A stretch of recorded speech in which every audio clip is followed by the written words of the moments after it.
This is All India Radio. In the program Spotlight, we now bring you a discussion on cabinet decisions.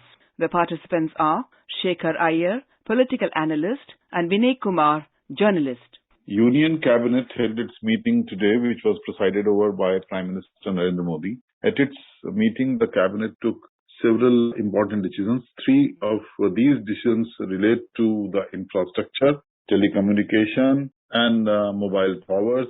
These are decisions which will go a long way in improving connectivity, in improving digital connectivity as well in the country. Shekhar, if we look at the cabinet decisions taken today, can we say these three decisions are important relating to infrastructure in several sectors which will go a long way in improving quality of life of citizens?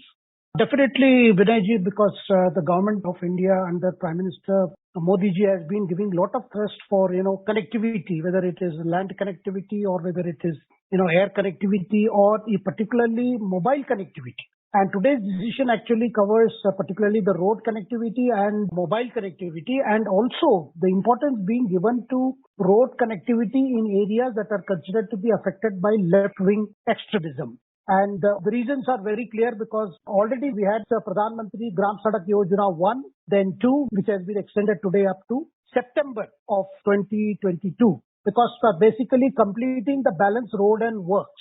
This is one. And the second decision is this road connectivity for left-wing extremist areas, which has been now extended up to March 2023. So that, the funds are not allowed to be lapsed and they can continue with projects that are already been taken. Now, these projects have very, very important dimensions, particularly it is the use of local material, use of local labor, and also close monitoring by the center and the state level. So that is important. And the other one is particularly, as you mentioned, concerning this mobile connectivity, because government is very keen, apart from the Bharat Net, which is trying to reach broadband services to nook and corner of the country. This is about providing 4G based mobile services in some 7,000 odd villages of what has been identified as 44 aspirational districts. But first, dealing with this road, the first Prime Minister Gram Sadak Yojana 1, Pradhan Mantri Gram Sadak Yojana 1, was to connect those unconnected settlements or habitations of population with a size of say 500 plus in plain areas and 250 plus in northeastern Himalayan states. Now, as far as left-wing extremist blocks, the habitation, even if there are 100 people, 100 plus, the connectivity was decided. So what has happened is they had selected about 1,84,444 habitations under this Gram Sadak Yojana. Of them, only 2,432 have been left out. Rest have been completed. So that involves about 20,000 kilometer road length and about almost 1,900 bridges, which have to be completed. And this 20,000 figure, which is to be completed, is out of the total 6,45,000 kilometer, which was initially decided, which needed about 7,500 bridges. So now these projects will get completed. So that is the significance of today's cabinet decision. Now, under the Pradhan Mantri Gram Sadak Yojana Phase 2, the already existing rural road, whatever network, about 50,000 kilometers had to be upgraded. Now, in this also what has happened is 49,000 odd has been already completed. And some which are left out, that is about 4,000 kilometers remain to be completed, they will be completed. Now, what is the need for giving this extension to completion of works? Now, what we get to hear from the government side is majority of the pending works, whether it concerns the Gram Sadak Yojana Part 1 or Part 2, they are in the northeastern hill states, which were affected because of the COVID, the consecutive years that were affected due to COVID, and also because of the adverse weather condition, whether it is rain or harsh winter. So the states have been actually requesting, that please allow us to complete these projects because they relate to rural economy, because local labor is deployed, local resources are used. Therefore, the government has now given them a time up to September 2022 to complete the balance works. Vinay. And Shekhar, in these LWE or left-wing extremist affected areas where roads are to be constructed, the center is pumping nearly 22,000 crores and the rest of the 10,000 crores will come from the states. It's a massive investment also, and if you remember, there is a list of aspirational districts also, and Prime Minister Modi himself personally monitors the implementation of some of the projects in these far-flung areas. So idea is to bring these far-flung areas onto the mainstream of major roads and highway networks in the country, and also to spur the development and such projects in left-wing extremist areas, because we know in Chhattisgarh also, if you see, there are areas in Bastar and the famous Abujmad area, which is nearly thousands of square miles. And since independence, nobody has bothered to even go there. So that is a very, very densely forested area where only, a couple of security operations, or let us say at the most half a dozen or a dozen security operations have taken place, that too by central paramilitary forces. So such is the inaccessibility of these areas. So there are other areas also, in Jharkhand, in Odisha, where this left-wing extremism problem, in Maharashtra also, where roads need to be built. So this will be a big shot in the arm for bringing connectivity and linking them to the main highway and state level road network which are available now. Definitely, Vinay, because, left-wing extremism has been viewed by the Ministry of Home Affairs as a problem that involves the socio-economic aspect as well as the security aspect. Now, security aspect is being dealt by coordination between the left-wing affected states. They have a common control command center which takes care of intelligence and does it. The other side, which involves the socio-economic aspect, which needs the security cover for rapid development of these areas. So that is why in 2016, this road connectivity project of left-wing extreme areas was taken up. In fact, they had identified 44 districts, which are most affected in 9 states. So in that, a number of things have happened, but today's cabinet decision is essentially to extend the scheme up to March 2023, because the balance of about 5,700 odd kilometers have to be completed, which requires construction of more than 300 bridges.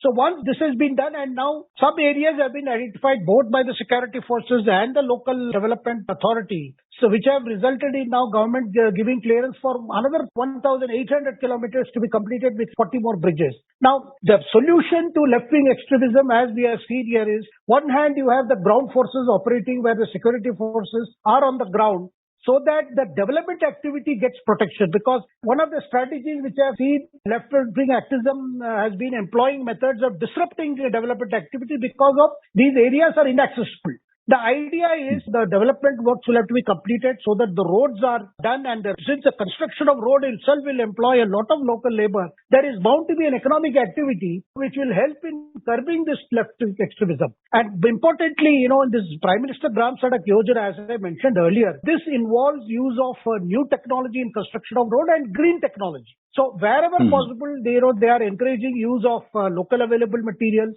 so that the whole thing is cost effective and promotion. And the whole idea is, even in the construction of road, the government of India is very committed to reduce carbon footprint so that the emission is controlled and our own commitment to climate is also maintained. And of course, the very fact that there is a quality assurance mechanism into the road construction activity, which is ensured that even if there is a delay in construction due to other reasons, that the government of India is willing to condone. But if it's the question of quality, we are seeing that the proportion of satisfactory works has increased because of this quality and better quality management, I would say, Vinay.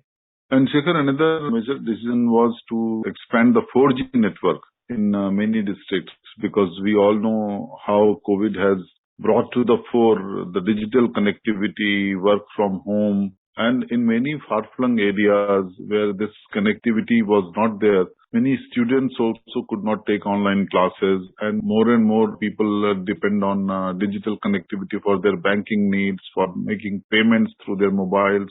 So it is also very important to have 4G network footprint in all the districts. So that is also, I think, is one of the major decisions of the cabinet today. Indeed, Vinay, this is a very, very important decision, and the government has sanctioned about 6,000 crore for this extension of mobile services, particularly 4G-based mobile services. And this will cover about 7,000 odd villages in the 44 aspirational districts, and particularly in 5 states, which are very big states, particularly Andhra Pradesh, Chhattisgarh, Jharkhand, Maharashtra and Odisha. And the idea is say in 18 months, they want to cover up as many places as possible, because this is basically what we'll see is there will be open bidding process, and the private vendors will be invited to provide mobile services, particularly in these uncovered areas. As you mentioned, this will enhance the digital connectivity, particularly it will facilitate learning and skill upgradation, development, disaster management, and of course, e-governance initiatives, because the government is already doing BharatNet, which is to provide broadband services to our rural areas. So this is a very important thing, because 4G services, particularly remote areas, and today children, whether they are in the rural areas or in the urban areas, for them the mobile is a tool of empowerment. So that is why this is a very important project. So whether it is the Sadak Yojana or this, these have a lot of impact on employment generation when we are seeking big changes, whether it is the agriculture sector, health sector or education. This connectivity is something that actually helps in unlocking the economic potential. So we are bound to see overall efficiency in connectivity as well as improvement in the quality of life and ease of life, which is a primary concern of our Prime Minister. Shekhar, connected with this decision was another decision for having mobile towers in 40 districts of some of the states. So that is also connected in a way with this 4G network decision. So these 40 districts will have mobile towers to improve the connectivity in these districts. That has also got the cabinet nod today. Yes, in fact, the services itself will require construction of these towers, and which are very important to be set up. And that very fact, this activity, the economic activity of construction of towers in these remote areas is bound to generate some local employment, which is also a very welcome initiative in this regard.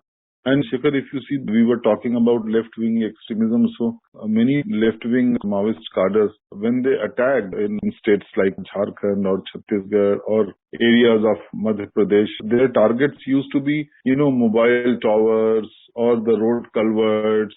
I remember in Chhattisgarh, their common modus operandi was to blow up mobile towers and attack primary health centers and schools, which are the symbols of development. Basically, the left-wing extremism needs a situation where there is lack of development for their sustenance. So they are generally opposed to development, because if there is a development in a particular area, in some inaccessible areas, they feel then they are not able to spread their ideology. So that ideology is also where depends on exploitation of local people on the ground that, there is no economic avenue. But that is why, as you mentioned, the targeting of whether mobile towers or culverts, this has been a systematic. But what the government of India and coordination with these states have been trying to do is, wherever development activities are undertaken in this left-wing extremism affected districts, security cover is also provided wherever these construction activities are going on or maintenance activities going on, so that the contractors who undertake development work, they feel secure, because they have to bring labor and sometimes employ local labor to do it, who are constantly intimidated by these left-wing extremists. That is why this today's cabinet decision to continue these activities to provide road connectivity is in fact to bring about more security in this region, and also to bring about development, because development is the answer to all the problems in these areas, whether it is a health problem or lack of employment or even lack of education facilities, is all because of the connectivity issues. And Shekhar, also the way we used to discuss about the digital cover, use of mobile, even in digitalization of land records, all this has happened because of digital connectivity. So these have now become symbols of primary development which the government can undertake, whether it is primary health center, because COVID-19 has shown that health infrastructure upgradation has to be taken on a war footing across such districts in the country, and as well as road infrastructure, because these are the primary developmental projects or aspirations which common people aspire for. And Prime Minister time and again has said that people have become very aspirational. So I think these decisions will be a stepping stone towards that direction. Definitely, you see, today there is no part of India which will remain untouched by the progress of modern technology. As you said, our Prime Minister has been emphasizing use of technology for development, improving the quality of life. Today, the digital technology, as you mentioned, is a very important tool in the hands of government and in the hands of the common people. Thank you, Shekhar, for shedding light on all these aspects of today's important cabinet decisions. Thank you. You were listening to a discussion on cabinet decisions. The participants were Shekhar Iyer, political analyst, and Vinay Kumar, journalist.